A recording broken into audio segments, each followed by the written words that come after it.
군대. 국가의 부름을 받아 내 나라와 내 가족을 지키는 영광스러운 일이면 좋겠지만 사실은 뺄 수 있다면 빼고 싶은 그런 곳이 바로 군대죠.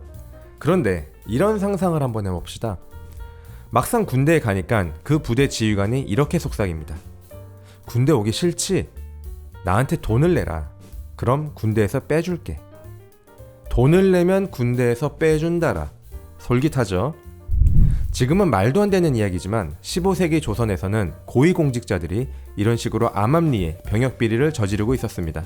하지만 1493년 4월 암암리에 유행하던 고위공직자들의 병역비리는 두 정치인의 진흙탕 싸움 도중에 세상에 폭로되고 맙니다. 진흙탕 싸움을 벌인 두 정치인은 정성근과 임광재였습니다. 정성근은 좌부승지라는 관직에 있었는데 지금으로 따지면 청와대 비서실 사장 정도 되겠네요. 임광재는 5위 도총관이라는 관직에 있었는데 조선중앙군을 통솔하는 높은 관직이었습니다. 게다가 국왕성종의 친인척이었고 아버지인 임사홍은 권세가 대단했던 인물이었죠. 청와대 비서실과 대통령 친인척 비선실세 출신 군 장성의 정치 대결. 벌써 흥미롭지 않나요? 포문은 정성근이 열었습니다. 한 회의 자리에서 국왕 성종이 요새 세상이 어떻게 돌아가고 있냐고 물어보자 정성근이 이런 답변을 했습니다. 요새 왕자군이 저택을 호화롭게 짓고 있는데 공사 현장에 병사들을 함부로 동원해서 쓰고 있습니다. 게다가 병사들을 심부름꾼으로 쓰기도 하고 돈을 받고 집으로 돌려보내기도 합니다. 그냥 통상적인 상황 보고 같죠? 하지만 그 자리에 있는 모두는 알고 있었습니다. 저 발언은 바로 임광재를 겨냥한 발언이라는 것을요.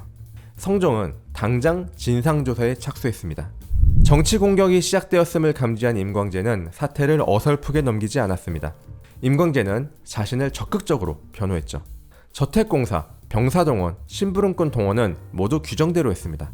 오직 돈을 받고 병사를 집으로 돌려보낸 일이 부정행위 소지가 있는데 이건 다 오해입니다.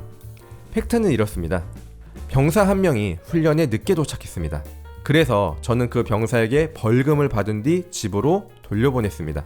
즉, 사적인 이득을 취하려고 돈을 받은 것이 아니라 공적인 이유로 처벌한 것일 뿐입니다. 그럴듯한 변명이죠. 임광재의 자기 변호는 성공했을까요? 대성공이었습니다. 성종은 자신이 오해했다며 신하들에게 더 이상 이 일에 대해 언급하지 말라고 했습니다. 사태가 그렇게 무난하게 끝나나 했지만 진짜 반전은 여기서 시작됩니다. 일이 그대로 끝나는가 싶었는데 임광재는 성종에게 이런 이야기를 합니다. 돈을 받고 병사를 돌려보낸 일이라면 저도 하나 아는 게 있습니다.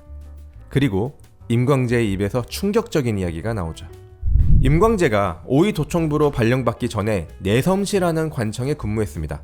내섬시에는 일꾼으로 노비 3명이 배정되는 것이 규정이었는데 임광재가 부임하고 보니 노비 3명이 모두 없는 것입니다.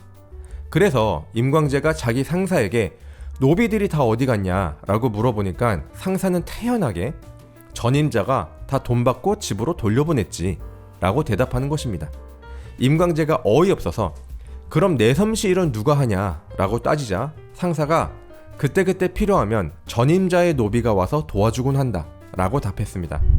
그러니까 전임자가 내섬시에 배정된 노비 3명으로부터 부당이득을 취한 뒤 자신의 노비로 내섬시 근무를 대신하게 한 것이죠. 그럼 그 병역비리를 저지른 전임자가 도대체 누구냐? 바로 정성근이었습니다.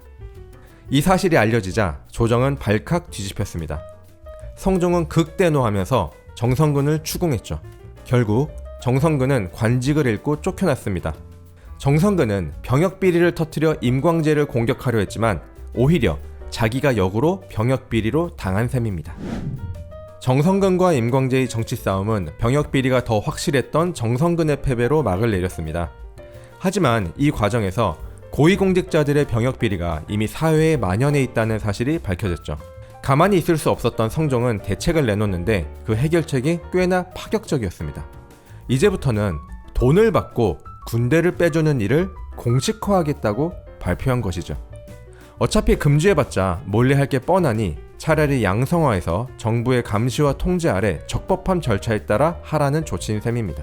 비리를 덮는 것보다는 양성화하는 편이 낫다, 이런 판단인 건데 여러분 생각은 어떠신가요?